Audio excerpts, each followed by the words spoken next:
everyone, I am Aniruddha Kumar Shukla and welcome to my YouTube channel IQ Study. Guys, today we are going to discuss about some important multiple choice questions. जैसा कि मित्रों मैं पिछले video में multiple choice questions जो मैं बता रहा था ये 10th स्टैंडर्ड के बच्चों के लिए बहुत इंपॉर्टेंट है और ये 10th क्लास का है ही। और ये है chapter chemical reactions and their equations.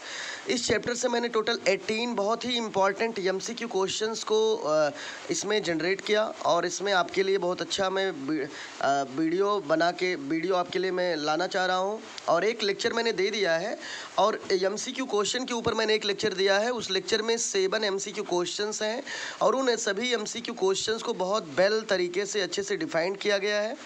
तो आई होप गाइज़ अभी जो भी स्टूडेंट्स, बहुत सारे स्टूडेंट्स ऐसे हैं जिन्होंने चैनल को सब्सक्राइब कर लिया, लेकिन कुछ ही स्टूडेंट्स ऐसे हैं जो चैनल को अभी सब्सक्राइब नहीं किए हैं।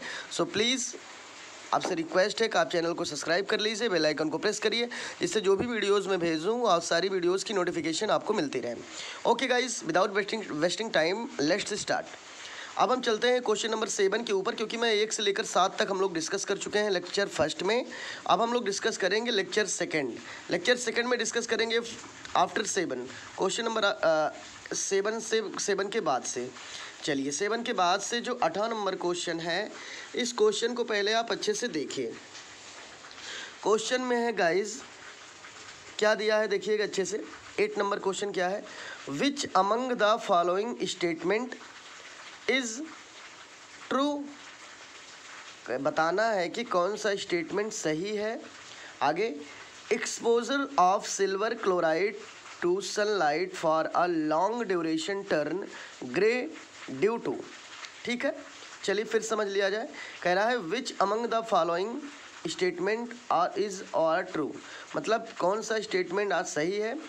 Exposure of silver chloride to sunlight, ठीक है, सिल्वर क्लोराइड को सनलाइट की प्रेजेंटेशन में यदि एक्सपोजर का मतलब आप उसको रखिए या आप उसको बर्न करिए, ठीक है, फॉर अ लॉन्ग या ऐसे आप एक्सपोज करिए, उसी के सामने रखिए सनलाइट के प्रेजेंटेशन में काफ़ी समय तक, ड्यूरेशन टर्न ग्रे, तो उसका जो कलर है सिल्वर क्लोराइड का वो ग्रे कलर में टर्न हो जाता है। इसका क्या रीज़न है, रीज़न बताना है। कह रहा है कि निम्नलिखित कथन को आप उसमें से एक कथन जो करेक्ट हो उसको आप टिक करो। फिर कह रहा है कि सिल्वर क्लोराइड को सनलाइट के प्रेजेंटेशन में काफ़ी लंबे समय तक रखने से उसका कलर ग्रे हो जाता है, इसका क्या रीज़न है। तो ऑप्शन नंबर फर्स्ट में आप देख रहे हैं गाइस, जैसा कि ऑप्शन नंबर फर्स्ट है, ऑप्शन नंबर फर्स्ट में क्या है देखिए, दिया है द फॉर्मेशन ऑफ, क्या दिया है देखिए फर्स्ट में, the formation of silver by decomposition of silver chloride. ठीक है, the formation of silver by decomposition of silver chloride. कह रहा है जब डिकम्पोजिशन होता है सिल्वर क्लोराइड का तो फॉर्मेशन होता है सिल्वर का। ठीक है, पहला ऑप्शन है ये। ठीक है, अच्छा दूसरा कह रहा है सब्लिमेशन ऑफ सिल्वर क्लोराइड का सब्लिमेशन होता है। ठीक है, अगला कह रहा है decomposition of chlorine gas from silver chloride. अगला कह रहा है ऑक्सीडेशन ऑफ सिल्वर क्लोराइड। ठीक है, अब आपको थोड़ा समझना है। देखिए, पहली बात तो आपको ये समझना है कि सिल्वर क्लोराइड का फार्मूला है AgCl। ठीक है, ये है सिल्वर क्लोराइड का फार्मूला। कह रहा है यही सिल्वर क्लोराइड को यदि हम लंबे समय तक सनलाइट के प्रेजेंटेशन में रखेंगे तो इसका कलर हो जाएगा ग्रे। ठीक है, तो एक काम करते हैं, हम लोग चेक करके देख लेते हैं, देखते हैं हम लोग क्या होता है। चलिए 2 मोल ले लेते हैं, सिल्वर क्लोराइड का हम 2 मोल लेंगे और इसको सनलाइट की प्रेजेंटेशन में रखा जाएगा, सनलाइट। ठीक है, तो सनलाइट के प्रेजेंटेशन में रखने से क्या बनेगा, यहाँ पर सिल्वर अलग हो जाएगा और क्लोरीन गैस निकल जाएगी। ठीक है, तो ये हो रहा है, इसका मतलब फॉर्मेशन हो रहा है केवल सिल्वर का। किसका फॉर्मेशन हो रहा है गाइस, सिल्वर का। तो देखिए किस ऑप्शन में सिल्वर का फॉर्मेशन हो रहा, पहले आप इसको चेक कर लो। तो हम लोग देख रहे हैं कि ऑप्शन फर्स्ट में सिल्वर का फॉर्मेशन होता है by decomposition of silver chloride. Silver chloride यदि सनलाइट के प्रेजेंटेशन में काफ़ी लंबे समय तक रखा जाएगा तो वो डिके करेगा और डिके करके क्लोरीन गैस उसमें से लिबरेट हो जाएगी और सिल्वर मेटल हमारा अलग हो जाएगा। ठीक है, तो इसका मतलब ऑप्शन ए सही लग रहा है। सब्लिमेशन तो हो नहीं रहा सिल्वर क्लोराइड का, ये गलत है। डिकम्पोजिशन ऑफ क्लोरीन गैस, ये भी गलत है। क्लोरीन गैस का डिकम्पोजिशन नहीं होता है, और डिकम्पोजिशन हो रहा है सिल्वर क्लोराइड का। ठीक है, ऑक्सीडेशन ऑफ सिल्वर क्लोराइड, ये भी गलत है। तो इसका मतलब केवल एक सही है, पहला ऑप्शन सही आपको लग रहा है, क्योंकि पहले ऑप्शन में बता रहा है कि फॉर्मेशन होता है सिल्वर का, और कब होता है, जब सिल्वर क्लोराइड का डिकम्पोजिशन होता है in the presence of sunlight. ठीक है, और कलर भी टर्न होकर ग्रे हो जाता है। तो इस प्रकार से हमारा पहला आंसर एग्जैक्ट सही है। किसमें हम देखते हैं चारों ऑप्शन में किसमें हमारा पहला आता है, चारों ऑप्शन में देखते हैं केवल पहला केवल एक में आएगा, ऑप्शन नंबर ए में, इसलिए आपका ऑप्शन नंबर ए एग्जैक्ट सही है। तो हम अभी मैं देख रहा हूँ, मैं वीडियो बनाया, मैंने अभी पहला वीडियो में देखा, बच्चे वीडियो देखे भी होंगे, लेकिन वो भी कॉपी में राइट नहीं किए हैं। तो जो भी नंबर आपको मिलेंगे इंटरनल असेसमेंट साइंस में, वो आपको नहीं मिलेगा, क्योंकि आपको नंबर भाई, क्योंकि देखिए लॉकडाउन है, लॉकडाउन में हम लोग आपके लिए इतना लगे हैं, तो आप लोग नोट्स नहीं बना रहे हो, लापरवाही कर रहे हो पढ़ने में। ठीक है, तो नंबर तो मैं उन्हीं बच्चों को मैं नाम नोट कर रहा हूँ, मैं व्हाट्सएप पे डेली चेक करता हूँ और देखता हूँ कौन सा बच्चा ऐसा है जो कॉपी में नोट करके फ्लैश कर रहा है। तो जो बच्चा फ्लैश करता दिखेगा उसका नंबर मैं उसका नाम से आता है, मैं उसका नाम नोट कर लेता हूँ, और उन्हीं बच्चों को मैं बढ़िया नंबर दूंगा जो भी इंटरनल असेसमेंट पे दिया जाएगा। ठीक है, क्योंकि जो बच्चे वर्क कर रहे हैं उनको नंबर मिलेगा, जो बच्चे कुछ नहीं कर रहे हैं व्हाट्सएप पे, कुछ कॉपी में राइट नहीं करते हैं, फ्लैश नहीं करते हैं, तो वैसे बच्चों को मैं मार्क्स दूंगा नहीं भाई। ठीक है, तो गवर्नमेंट ने भी दिया है कि ऑनलाइन पढ़ो, घर से पढ़ो, अच्छे तरीके से पढ़ो, तो आप लोगों को केयर करना चाहिए। यदि टीचर लगे हैं आपके लिए तो आपकी भी रिस्पॉन्सिबिलिटियाँ हैं ना कि आप वर्क करो घर पे बैठ के। ठीक है, और व्हाट्सएप पे आप फ्लैश करो जिससे हमें लगे कि आप वर्क कर रहे हो। ठीक है, तो ठीक है, मैंने बता दिया है, आप लोगों को सोचना है करना क्या है भाई, मैं बताना हमारा रिस्पॉन्सिबिलिटी है। और मैं केवल स्पेशली अपने स्कूल के बच्चों के लिए बात कर रहा हूँ, और अदर जो बच्चे हैं वो लोग आराम से वीडियो देख सकते हैं, और उनके लिए कोई बाउंडेशन नहीं हो, चाहे जो करें। ठीक है, चलिए ठीक है। तो गाइज अब हम चलते हैं क्वेश्चन नंबर 9 पर। क्वेश्चन नंबर 9 देखते हैं, और इस लेक्चर का सेकंड क्वेश्चन नंबर 9 पे है, solid calcium oxide react vigorously with water. Vigorously means होता है, स्टूडेंट जान लीजिएगा, बहुत तेजी के साथ, with water to form calcium hydroxide. Question फिर से देखिए क्या कह रहा है solid calcium oxide. Calcium oxide का फार्मूला है CaO, खूब अच्छे से जानिएगा। CaO जो होता है इसका नाम है क्विक लाइम। इसको हम मार्केट में जब खरीद के लाते हैं तो ये लम्स के रूप में मिलता है, टुकड़ों के रूप में, और उसको हम किसी बाल्टी में पानी पहले फिलअप कर लेते हैं, आधी बाल्टी, जैसे थोड़ा अमाउंट है तो आधी बाल्टी, और उसमें हम आधा किलो, कम से कम आधा 1 किलो हम कैल्शियम ऑक्साइड को ड्रॉप करेंगे। तो बहुत तेज़ी के साथ वहाँ उसमें से CO2 गैस लिबरेट होती है, और बहुत ज़्यादा वो जो होता है वाटर, इस प्रोसेस में बहुत ज़्यादा एनर्जी रिलीज़ होती है। इस तरीके से यह एक एक्सोथर्मिक प्रोसेस को भी इंडिकेट करता है। ठीक है, तो आपको मालूम है एक्सोथर्मिक प्रोसेस क्या होता है। एक्सोथर्मिक प्रोसेस में हीट लिबरेट होती है। ठीक है, एंडोथर्मिक प्रोसेस में हीट एब्जॉर्ब होती है। तो यहाँ कह रहा है कि सॉलिड कैल्शियम ऑक्साइड का फार्मूला CaO है, ये रिएक्ट करता है वाटर के साथ बहुत तेज़ी के साथ, वाइगोरसली मीन्स होता है बहुत ना, दिया ना वाइगोरसली, इसका मतलब है बहुत तेज़ी के साथ। तो कैल्शियम ऑक्साइड वाटर के साथ बहुत तेज़ी के साथ रिएक्ट करके फॉर्मेशन कर देता है कैल्शियम ऑक्साइड का। तो चलिए हम लोग थोड़ा रिएक्शन भी देख लेते हैं। चलिए भाई, ये है हमारा कैल्शियम ऑक्साइड, ये सॉलिड फॉर्म में है, ये रिएक्शन कर रहा है वाटर मॉलिक्यूल के साथ, वाटर मॉलिक्यूल लिक्विड फॉर्म में है। एरो बनाइए आगे, और एरो के बाद ये फॉर्मेशन कर देता है CaOH का होल ट्वाइस। इसको कहते हैं, इतने को कहते हैं लाइम वाटर। ये देखिए, इसको नाम लिख लीजिएगा नीचे, इतने को कहेंगे लाइम वाटर, इसको कहते हैं कैल्शियम ऑक्साइड। CaO को कहेंगे कैल्शियम ऑक्साइड, और CaOH का होल ट्वाइस को कहते हैं लाइम वाटर।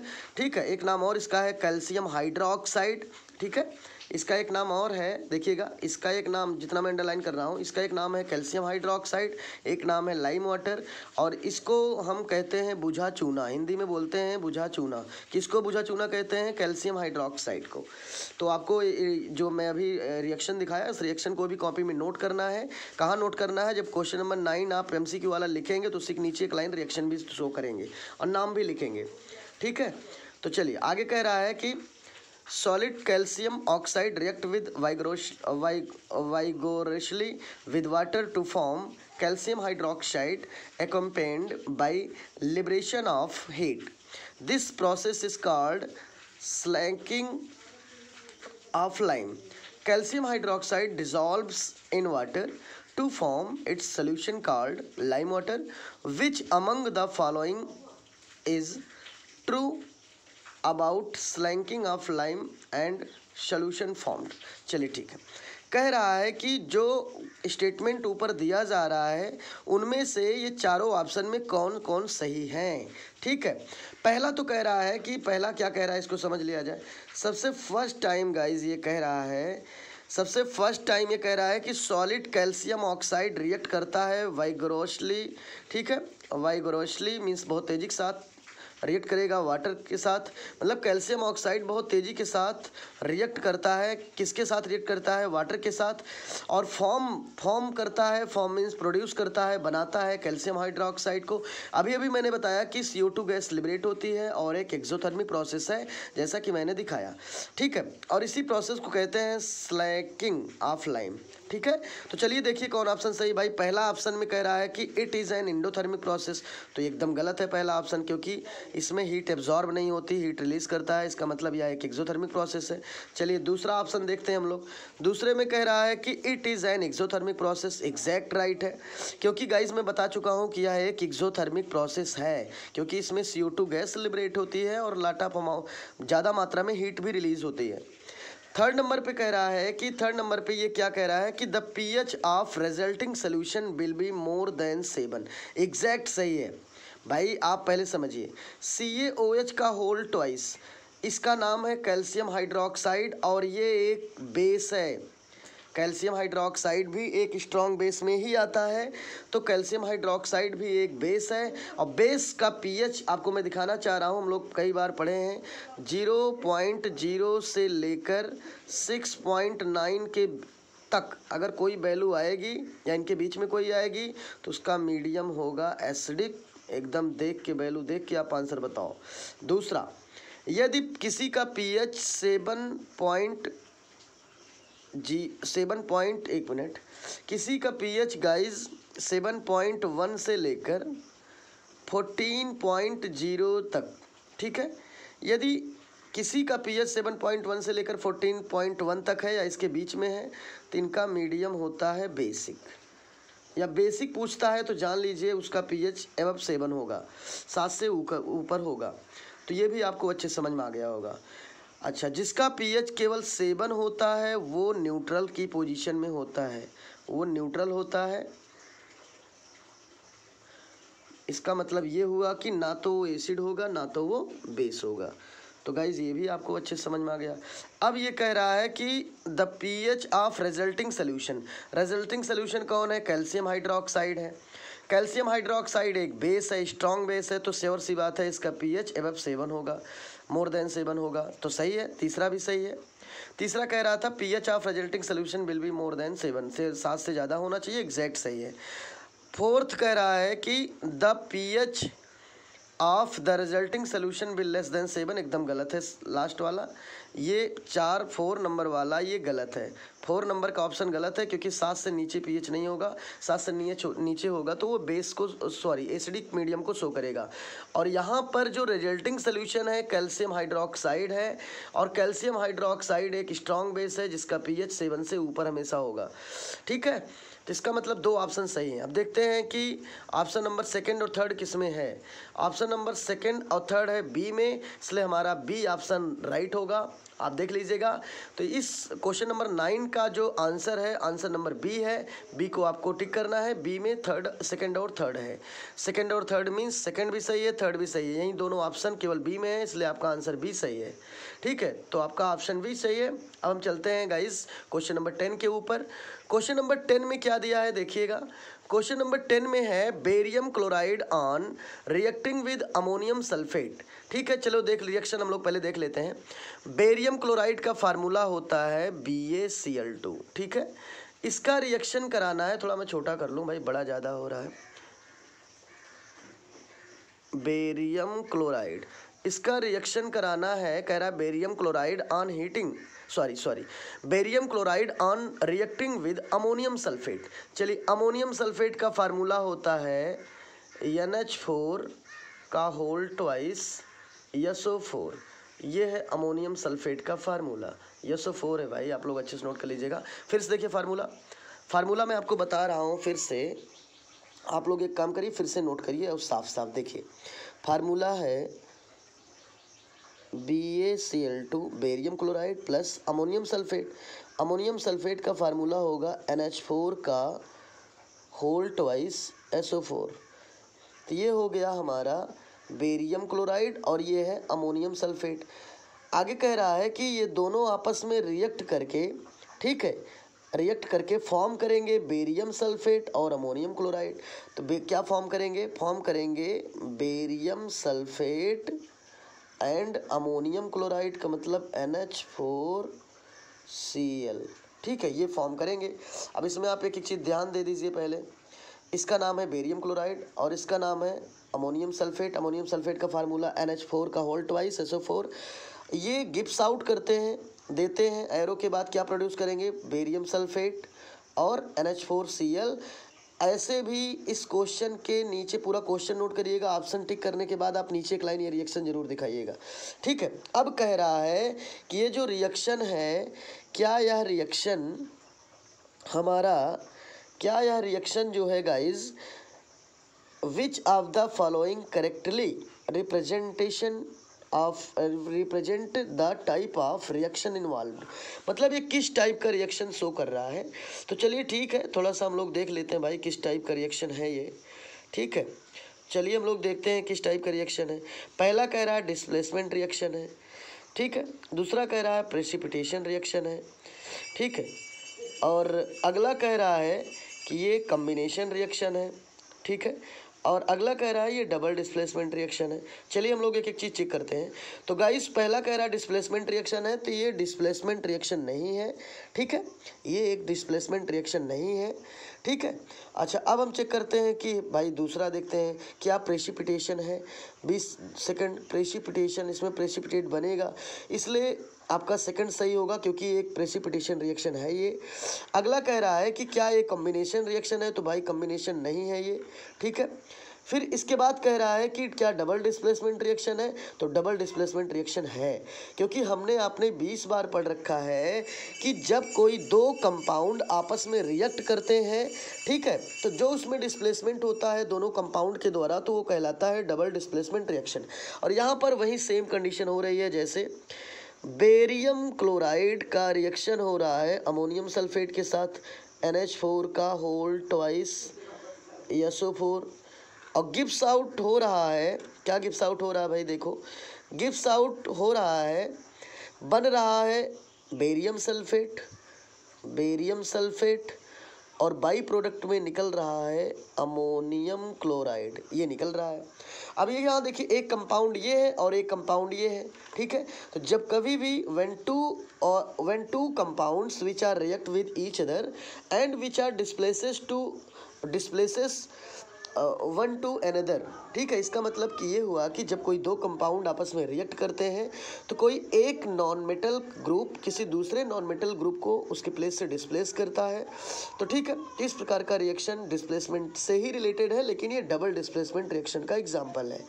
तो यहाँ पे हमें केवल दो ही चीज़ सही लग रहा है पूरे क्वेश्चन में, ठीक है। अब कंप्लीट डिस्प्लेसमेंट तो आप कह नहीं सकते हो, इसीलिए हम बोलते हैं कि डिस्प्लेसमेंट हम नहीं बोलेंगे। पहला डबल डिस्प्लेसमेंट है क्योंकि दो तरीके से डिस्प्लेसमेंट हो रहा है, ठीक है। अच्छा दूसरा क्या कह रहा है, दूसरा कह रहा है कि क्या प्रेसिपिटेशन रिएक्शन है, तो भाई इस रिएक्शन में प्रेसिपिटेट बनेगा, इसलिए यह एक प्रेसिपिटेशन रिएक्शन है, तो हमारा बी सही है। कॉम्बिनेशन तो है नहीं, ये गलत है, ये भी गलत है। डबल डिस्प्लेसमेंट रिएक्शन ये सही है, मैंने अभी दिखाया, तो यहाँ पे दो सही है, सेकंड और फोर्थ। तो देखिए किस ऑप्शन में आपका सेकंड एंड फोर्थ आ रहा है, पहले में नहीं आ रहा, दूसरे में सी में नहीं आ रहा, बी में नहीं आ रहा, डी में आ रहा है। तो इस प्रकार से क्वेश्चन नंबर 10 का जो एग्जैक्ट राइट आंसर है वो है ऑप्शन डी, ठीक है। तो option D is right answer for this question. चलिए अब हम चलते हैं क्वेश्चन नंबर 11 के ऊपर। क्वेश्चन नंबर 11 में क्या है गाइज, आप अच्छे से देख लिया जाए। क्वेश्चन नंबर 11 में है इलेक्ट्रोलिसिस ऑफ वाटर इज, क्या कह रहा है देखिएगा, कह रहा है ये गाइस, ये कह रहा है क्या, देखिए क्वेश्चन नंबर 11 को फोकस करिए। क्वेश्चन नंबर 11 में बताया गया कि electrolysis of water is decomposition reaction. क्या इलेक्ट्रोलिसिस ऑफ वाटर, वाटर का इलेक्ट्रोलिसिस करा दिया जाए, ठीक है, तो क्या ये एक डिकम्पोजिशन रिएक्शन है? ठीक है, तो ऑप्शन आपसे ये पूछ रहा है। आगे कह रहा है the mole ratio of hydrogen and oxygen gases liberated during electrolysis of water. चलिए, बहुत बढ़िया क्वेश्चन है भाई, इसको समझने की नीड है। इलेक्ट्रोलिसिस ऑफ वाटर एक डिकम्पोजिशन रिएक्शन है। पहले तो मैं आपको बताना चाह रहा हूँ इलेक्ट्रोलिसिस होता क्या है, ठीक है। तो इलेक्ट्रोलाइट सोल्यूशन क्या है पहले आप जान लो, तो इलेक्ट्रोलिसिस भी आ जाएगा। मैं बताना चाह रहा हूँ, समझिएगा। जब किसी साल्ट को किसी वाटर में मिलाया जाए, ठीक है, तो अगर कोई साल्ट सॉलिड मीडियम में है तो उसमें करंट फ्लो नहीं करेगा, लेकिन उसी साल्ट को हमें मॉल्टेन जोन में यदि हम बना लेते हैं साल्ट को, तो वह साल्ट जो है हमारा मॉल्टेन जोन में बनने के बाद उसमें करंट फ्लो होना शुरू हो जाएगा। अब इसमें कुछ बच्चे ये सोच रहे होंगे सर मॉल्टेन जोन होता क्या है, तो देखिएगा, जब किसी सॉलिड साल्ट में हम वाटर मिला देते हैं गाइस, जब किसी सॉलिड साल्ट में हम क्या मिला देते हैं, वाटर, किसी सॉलिड साल्ट में हम वाटर मिला देते हैं, ठीक है, किसी सॉलिड साल्ट में जैसे ही वाटर हम मिलाएंगे, ठीक है, तो वाटर मिलाने के बाद जैसे ये हमारा साल्ट है भाई, इस साल्ट में हमने क्या मिक्स किया, वाटर। जैसे साल्ट में वाटर मिक्स करूँगा तो साल्ट के पार्टिकल्स वाटर में डिसोसिएट होना शुरू होंगे, और धीरे धीरे जब कम्प्लीटली सॉल्युबल हो जाएंगे वाटर में, तो वाटर का मीडियम हो जाएगा इलेक्ट्रोलाइट मीडियम, ठीक है।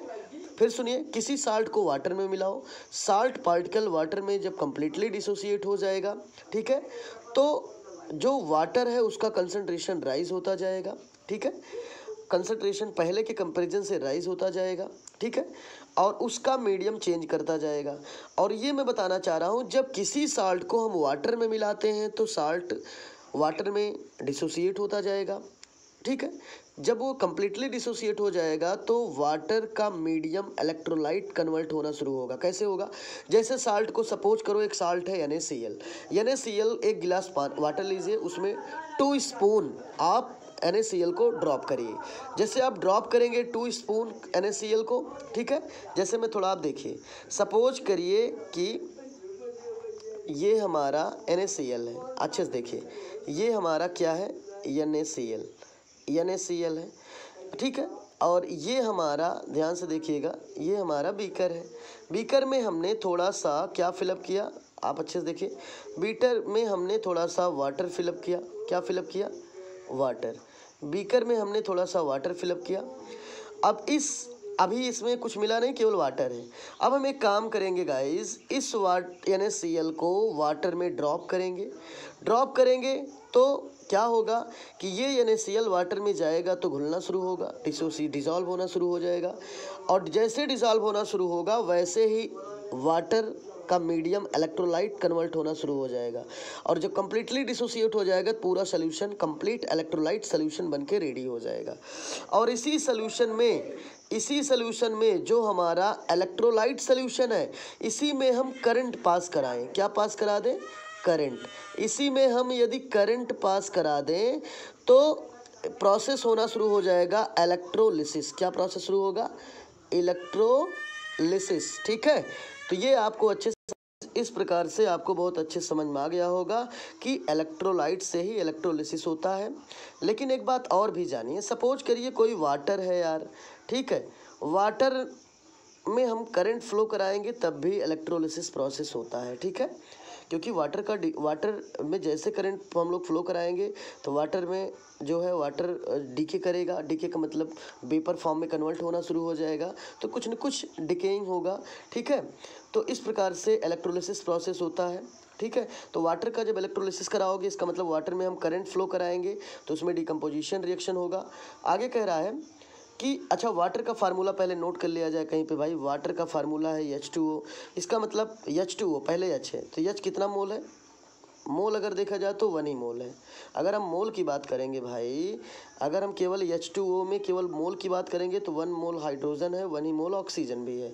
लेकिन यदि सपोज करिए कि हमारे पास, यहाँ समझने की बात क्या है कि H2O है तो 2 एटम हाइड्रोजन है, एटम का रेशियो है 2:1, 2:1, ठीक है। तो ये है एटम का रेशियो। अच्छा, अब इसमें हम थोड़ा देख लेते हैं क्वेश्चन क्या कर रहा है। The mole ratio of hydrogen, अच्छा हाइड्रोजन का मोल रेशियो की बात कर रहा है। The mole ratio of hydrogen, ठीक है, and oxygen gases liberated during electrolysis of water, ठीक है। तो कह रहा है कितना मोल रेशियो ऑक्सीजन और वाटर का लिबरेट होगा, तो जितना संख्या में हाइड्रोजन एटम होंगे। चलिए ठीक है, देख लीजिएगा।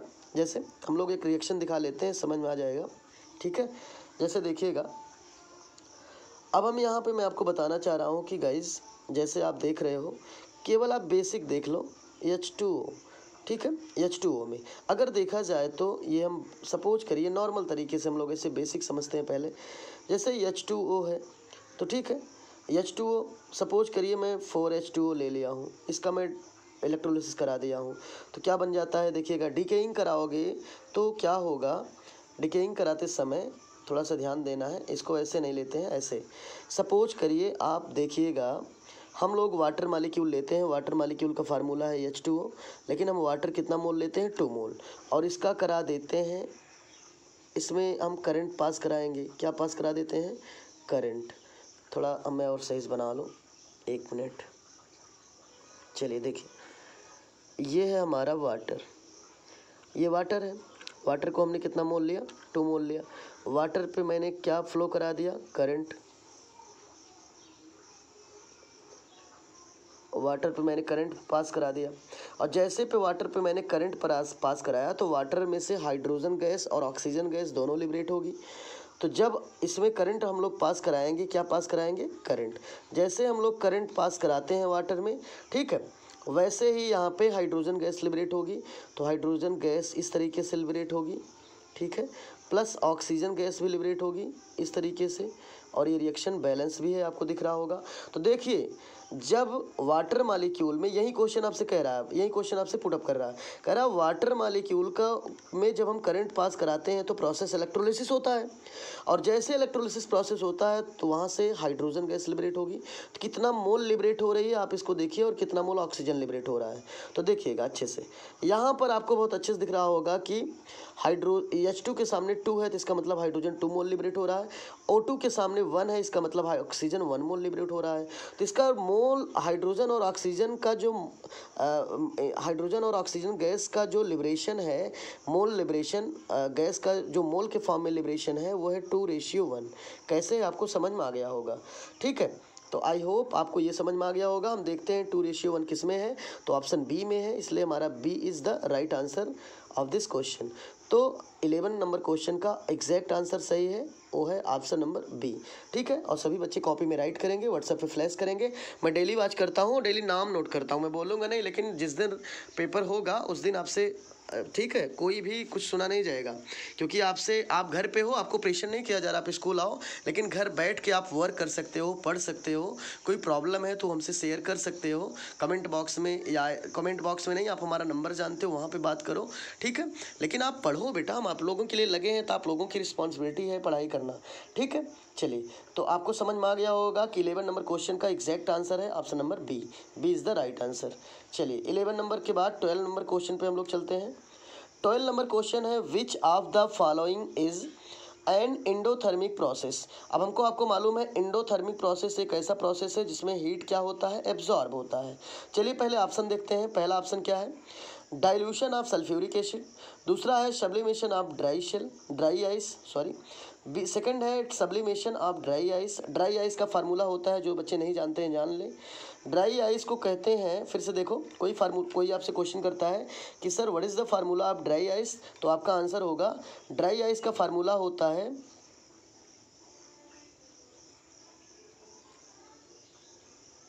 सॉलिड CO2, सॉलिड CO2 को ही कहते हैं ड्राई आइस। आप कहीं नोट कर लीजिएगा कॉपी में कहीं साइड में कि formula of dry ice equal to solid CO2। इसका मतलब ड्राई आइस का फार्मूला होता है सॉलिड CO2। सॉलिड CO2 को ही कहते हैं ड्राई आइस। चलिए, तो थर्ड में दिया है कंडेंसेशन ऑफ वाटर वेपर और फोर्थ में दिया है इवेपोरेशन ऑफ वाटर। ठीक है, चलिए 4 ऑप्शन आपके पास हैं।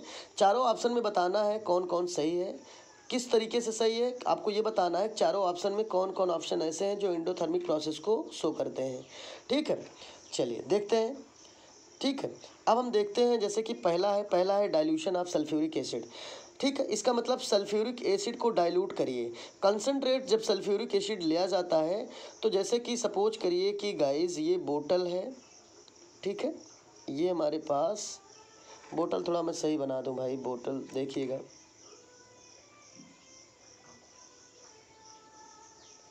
ये बोतल है। इस बोतल में सल्फ्यूरिक एसिड है। सल्फ्यूरिक एसिड का फार्मूला आपको मालूम है, H2SO4 है। ठीक है, सल्फ्यूरिक एसिड फिलअप है इस बोतल में।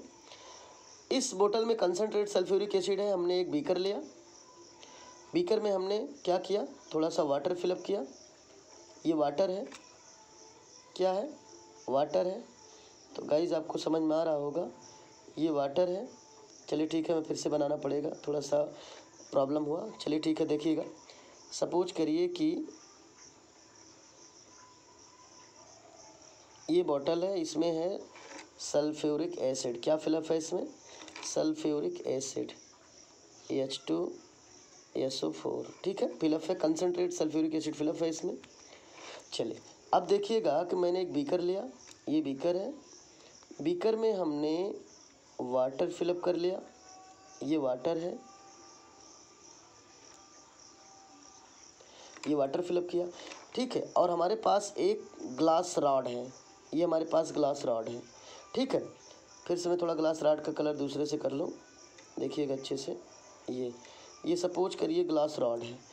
इस ग्लास रॉड की हेल्प से हम ग्लास रॉड को इसमें ऐसे ड्रॉप करेंगे और धीरे धीरे इसकी हेल्प से इसको स्टीयर करते रहेंगे, जिससे लिक्विड हमारा ऐसे ऐसे स्टीयर होता रहे। तो एक काम करेंगे और इसके ऊपर से और अपने हैंड से, हाथ में हम ग्लव्स पहनेंगे। ग्लव्स पहनने के बाद इस बोतल को क्या करेंगे, उठाएंगे और ड्रॉप वाइज ऊपर से बहुत स्मॉल अमाउंट में धीरे धीरे इसमें गिराएंगे। क्या गिराएंगे, कंसनट्रेट सल्फ्यूरिक एसिड। वाटर में ड्रॉप वाइज धीरे धीरे बहुत स्लो, मतलब बहुत ज़्यादा कम अमाउंट में गिराते रहेंगे और धीरे धीरे ग्लास रॉड से इससे स्टेयर करते रहेंगे। तो इसी प्रोसेस को कहते हैं डाइल्यूशन ऑफ सल्फ्यूरिक एसिड। समझ में आ रहा होगा। और धीरे धीरे हमारा सल्फ्यूरिक एसिड डाइल्यूट होता जाता है और इस कंडीशन में बहुत ज़्यादा मात्रा में हीट लिबरेट होती है, निकलती है, और यह एक एक्सोथर्मिक प्रोसेस होता है।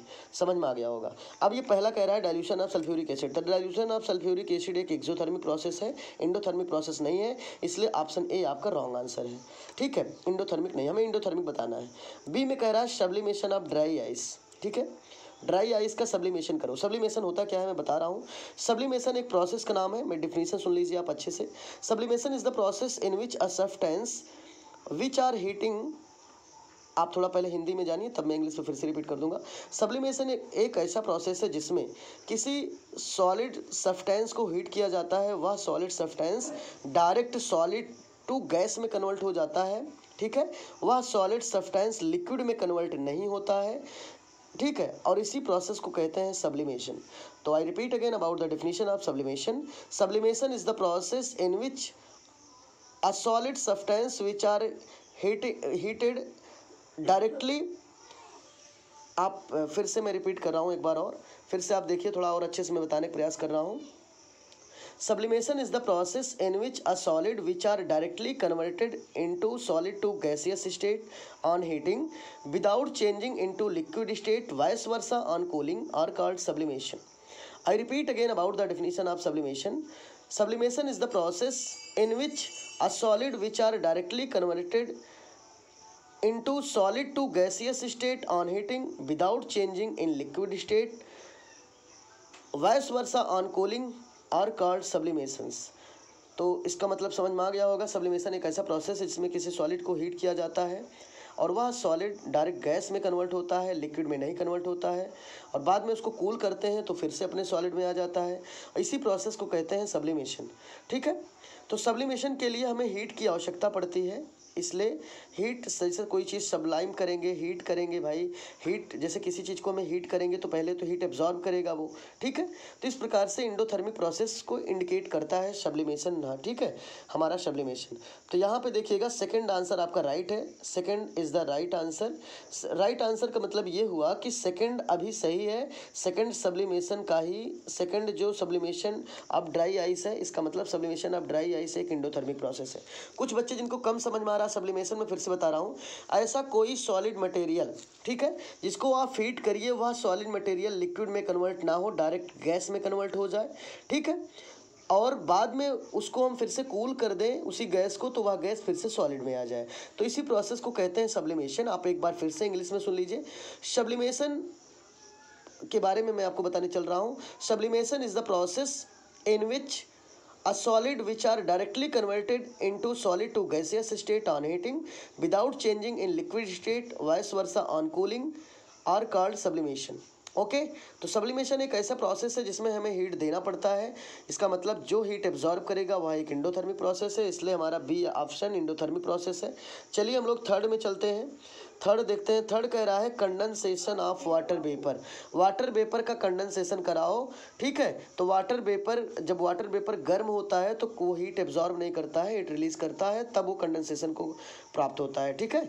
तो इसका मतलब जैसे कंडेंसेशन का मतलब ये होता है कि कोई भी वाटर वेपर से ड्रॉपलेट के फॉर्म में आ जाए। तो कोई भी वाटर वेपर है तो वो गर्म, भाई वो कोई भी वाटर यदि वेपर फॉर्म में होता है तो वाटर को पहले बॉयल करते हो, ठीक ना, जब बॉयल करोगे तो क्या होगा, बॉयल करोगे तो वेपर फॉर्म में होगा, और उस वेपर को हम कूल करते हैं, ठीक है, कूल करते हैं, तो वहाँ पे कूल करने पर वह अपने आप या धीरे धीरे ठंडा कूल करते हैं या कूलिंग से पास कराते हैं, तो वह ड्रॉपलेट के फॉर्म में आ जाता है, तो कंडेंसेशन कहलाता है। तो यहाँ पर भी हम देख रहे हैं कि कोई जो है इंडोथर्मिक प्रोसेस का कोई यूज नहीं है, इसलिए हमारा जो है कितना ऑप्शन देखो गलत हुआ, ऑप्शन ए हमारा सही नहीं है, इंडोथर्मिक नहीं है, थर्ड भी इंडोथर्मिक नहीं है, ठीक है। हमारा इंडोथर्मिक अभी है कौन, इंडोथर्मिक केवल हमारा जो है सेकंड है, ठीक है। अब हम चेक करते हैं कि फोर्थ नंबर क्या है। फोर्थ नंबर है इवेपोरेशन ऑफ वाटर, वाटर का इवेपोरेशन कराओ। तो वाटर जब इवेपोरेट करता है, वाटर इवेपोरेट केवल हीट के प्रेजेंटेशन में ही करता है, ठीक है, जब हीट होगा तो इवेपोरेट हो जाता है। तो हमारा फोर्थ भी सही लग रहा है, फोर्थ भी हमारा एक इंडोथर्मिक होगा। कैसे मैं बता रहा हूँ देखिएगा, क्योंकि देखिए इवेपोरेशन का मतलब क्या होता है, इवेपोरेशन और वेपोराइजेशन एक होता है, देखो दो प्रोसेस होते हैं, एक वेपोराइजेशन होता है, एक इवेपोराइजेशन होता है। मैं दोनों में आपको आज डिफरेंट बता दे रहा हूँ। आप देखिएगा, सबसे पहले आप देख लीजिए वेपोराइजेशन,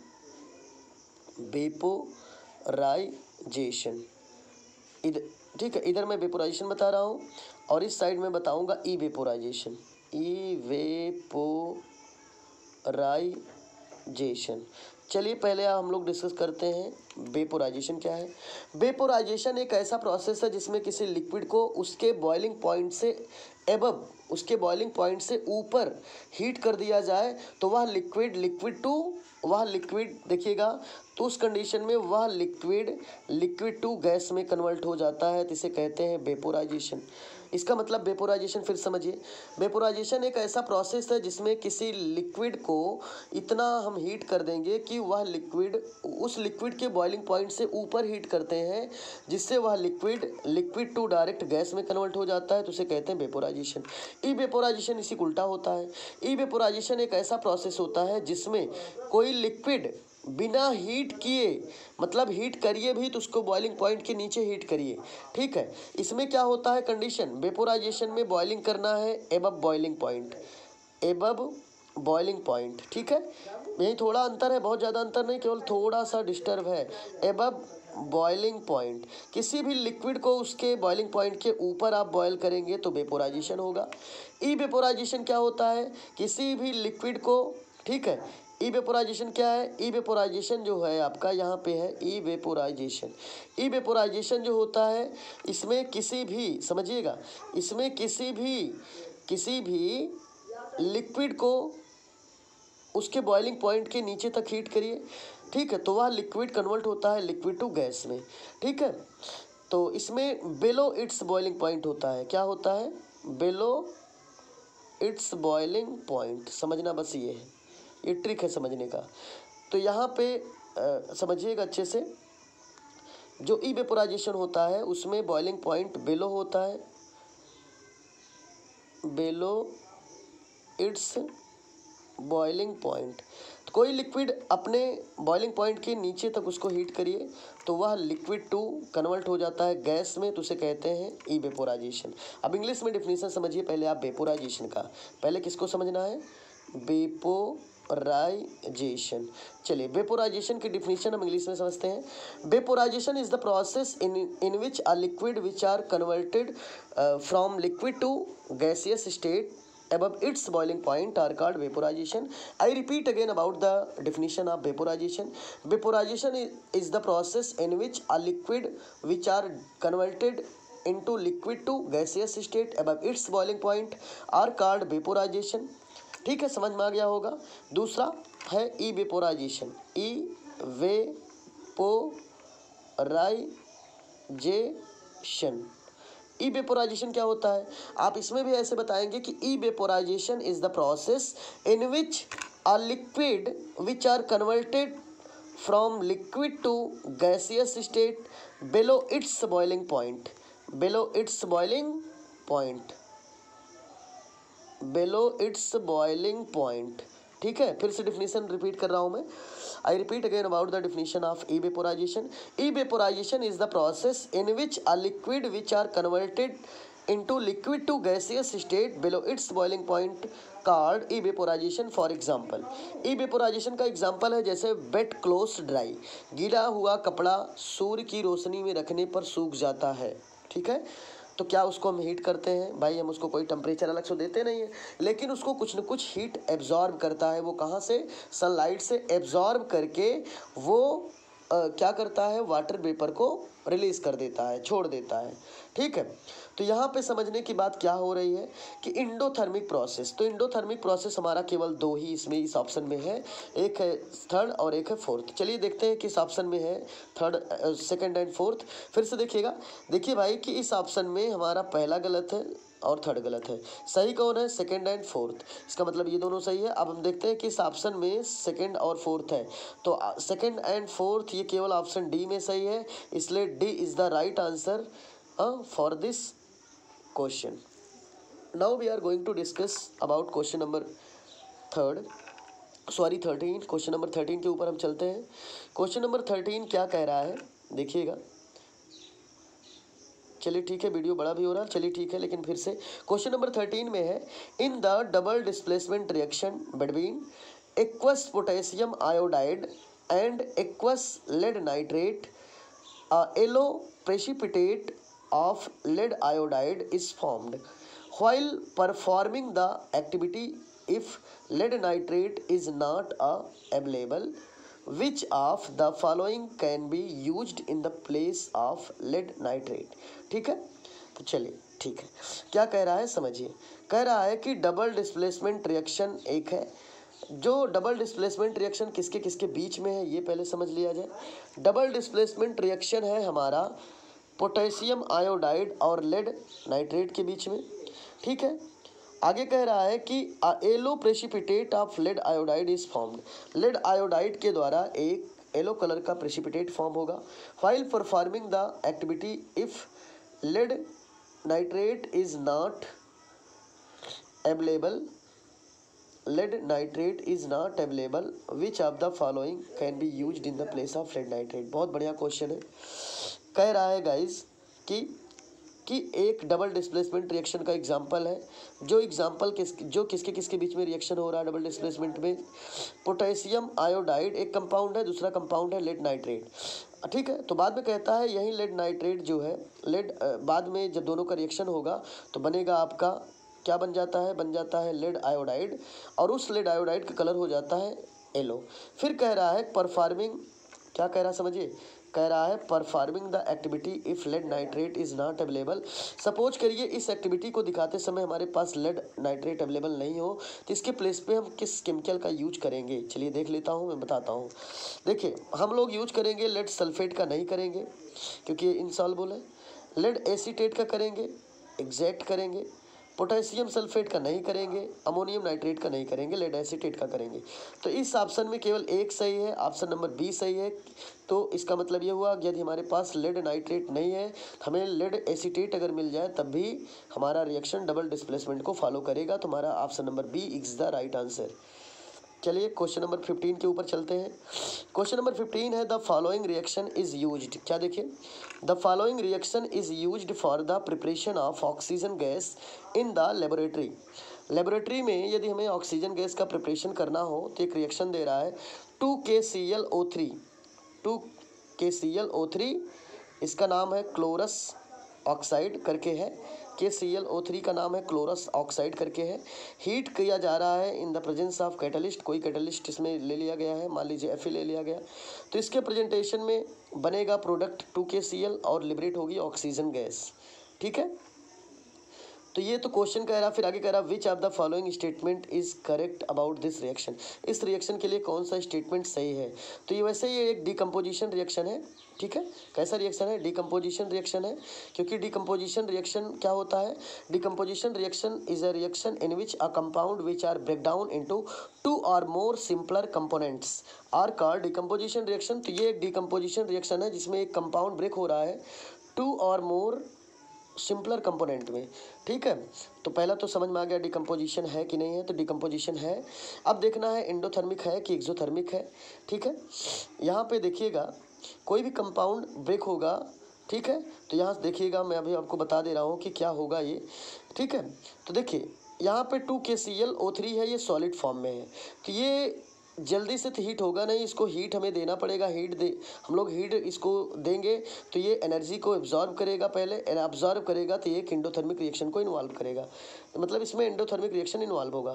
तो एंडोथर्मिक रिएक्शन है और ये इसमें देखिए एक कंपाउंड है, फिर से मैं रिपीट कर रहा हूँ गाइज, ये एक बच्चों कंपाउंड है जिसका नाम है क्लोरस ऑक्साइड। और ये कंपाउंड जब ब्रेक होता है तो कैसे, तो ब्रेक होगा नहीं क्योंकि इसका मीडियम आपको दिख रहा है, ये देखिए सॉलिड मीडियम में है। इसको हम लोग हीट देंगे तो एनर्जी को एब्जॉर्ब करेगा तो एंडोथर्मिक रिएक्शन को प्रेफर करेगा। तो यह एक एंडोथर्मिक रिएक्शन है और डिकम्पोजिशन रिएक्शन है। हमें देखना है किसमें ये सही है। पहला ऑप्शन है it is a decomposition reaction, सही है। एंड एंडोथर्मिक इन नेचर, एकदम सही है, एंडोथर्मिक नेचर में है। दूसरा कह रहा है कम्बिनेशन नहीं है। अगला ऑप्शन में कह रहा है कि सी देखिए, it is a decomposition reaction and accompanied by release of heat. ठीक है, डिकम्पोजिशन रिएक्शन है, हीट को रिलीज नहीं करेगा, एब्जॉर्ब करेगा, तभी ये ब्रेक होगा। तो ये भी गलत है आपका। It is photochemical decomposition reaction, ये भी गलत है, फोटोकेमिकल नहीं है। तो इसका मतलब इसमें केवल एक सही है। क्या सही है, या तो एक डिकम्पोजिशन रिएक्शन है और एंडोथर्मिक। ये किसमें सही है एग्जैक्ट, ये केवल ऑप्शन ए में दे रहा है क्योंकि ए में बता रहा है कि यह एक डिकम्पोजिशन रिएक्शन है और एक साथ में एंडोथर्मिक नेचर में भी है, एंडोथर्मिक नेचर का है। तो इसका मतलब हमारा क्वेश्चन नंबर 15 का राइट आंसर होगा ऑप्शन नंबर ए। ठीक है, चलिए आप लोग कॉपी में अच्छे से नोट करिए, बहुत इंपॉर्टेंट है आपके बोर्ड के लिए। ठीक है, और बहुत सारे बच्चे बोर्ड में ऐसे फंस जाते हैं। ठीक है, इसलिए मैंने क्वेश्चन 18 क्वेश्चन बहुत इंपॉर्टेंट के लिए लाया हूँ। क्वेश्चन नंबर 16 क्या कह रहा है, which one of the following process involve chemical reaction. बताइए इनमें से कौन सा केमिकल रिएक्शन को इन्वॉल्व कर रहा है। पहला है strong of oxygen gas under pressure in gas cylinder. यदि ऑक्सीजन गैस को हाईली प्रेशर के साथ किसी सिलेंडर में फिलअप कर दिया जाए तो क्या कोई केमिकल रिएक्शन प्रोसीड होगा।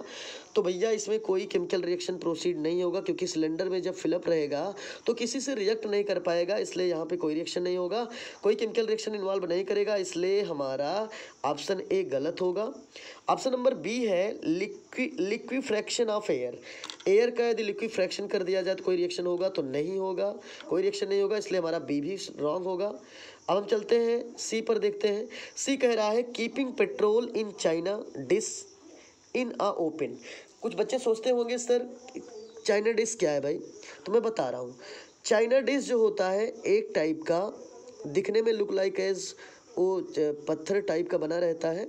ठीक है, लेकिन वो चाइना डिश बहुत ही स्ट्रांग होता है, वो इजीली ब्रेक नहीं होता है। उसमें जो है आप कुछ भी रख के, कोई लिक्विड रख के आप हीट कर सकते हो।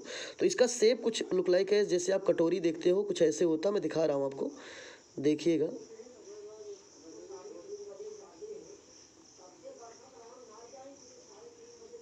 थोड़ा सा और मैं सही बनाऊं। पहले पहले तो ये एकदम गोल रहता है ऐसे कढ़ाई जैसा, देखिएगा कढ़ाई जैसा, ये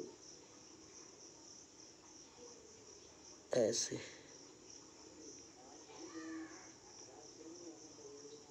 एकदम। ये है चाइना डिश का शेप। किसका शेप है ये? China dish. इसको हम एक चीज़ और कहते हैं, पोर्सलिन डिश। ठीक है, चाइना डिश को एक नाम से और जानते हैं, पोर्सलिन डिश। ठीक है, तो ठीक है, इस चाइना डिश कह रहा है कि कीपिंग पेट्रोल, कुछ थोड़ा सा पेट्रोल लीजिए, किसमें रखना है? चाइना डिश में।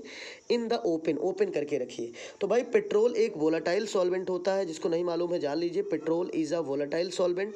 वो केवल जब हम चाइना डिश में रखेंगे तो केवल वो वेपर बन के उड़ जाएगा।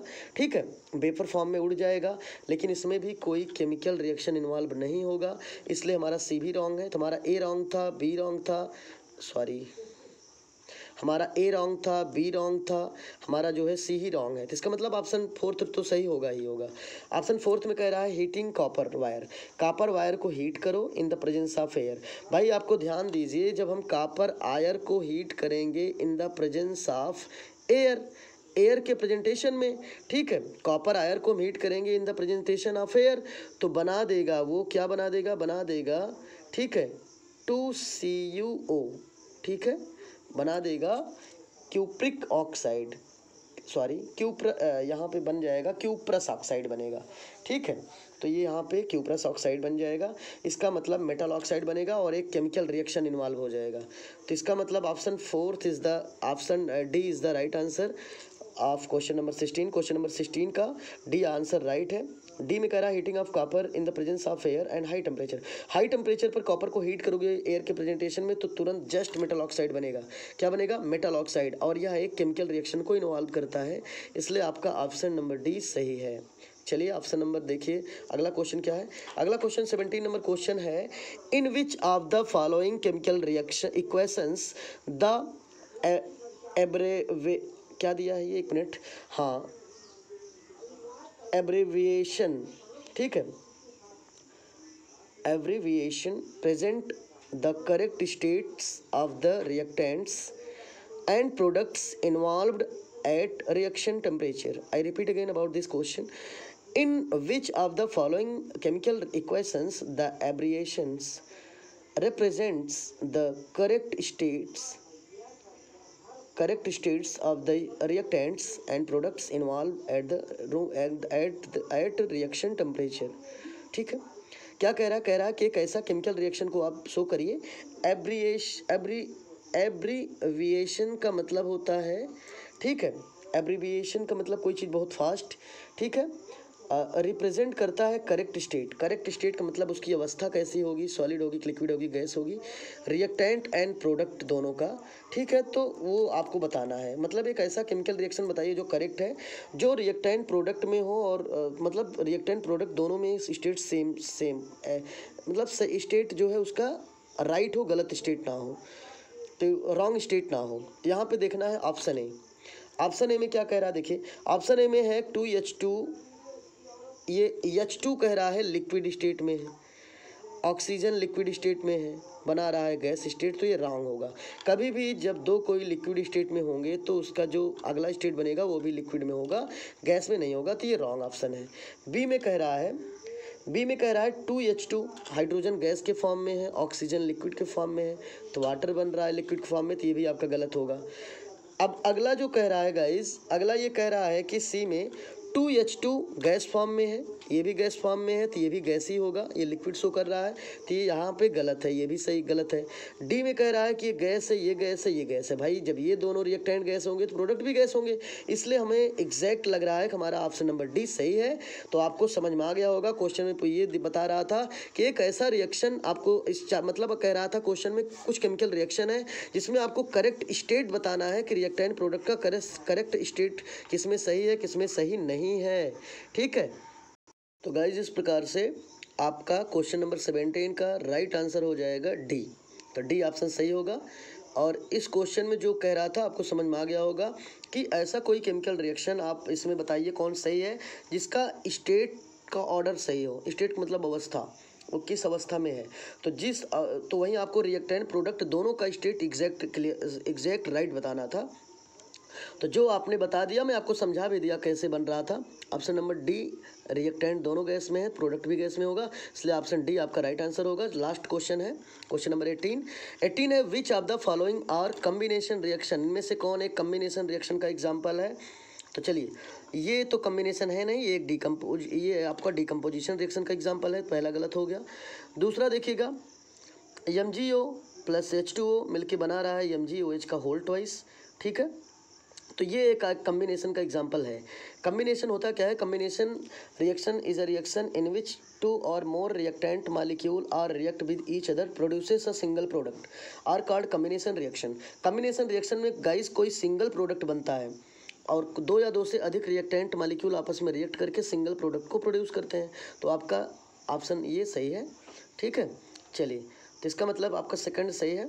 थर्ड में देखिए, थर्ड में भी है, देखो 2 कंपाउंड आपस में रिएक्ट करके सिंगल प्रोडक्ट को शो कर रहे हैं, तो आपका थर्ड भी सही है। डी में ऐसा नहीं हो रहा है, इसलिए डी आपका रॉन्ग है, ठीक है। तो आपका इसमें 2 सही है, एक सेकंड सही है और एक थर्ड सही है। किस ऑप्शन में देखो सेकंड और थर्ड है, ऑप्शन आपका डी में है। डी में सेकंड एंड थर्ड दोनों है, इसलिए D is the right answer for this question.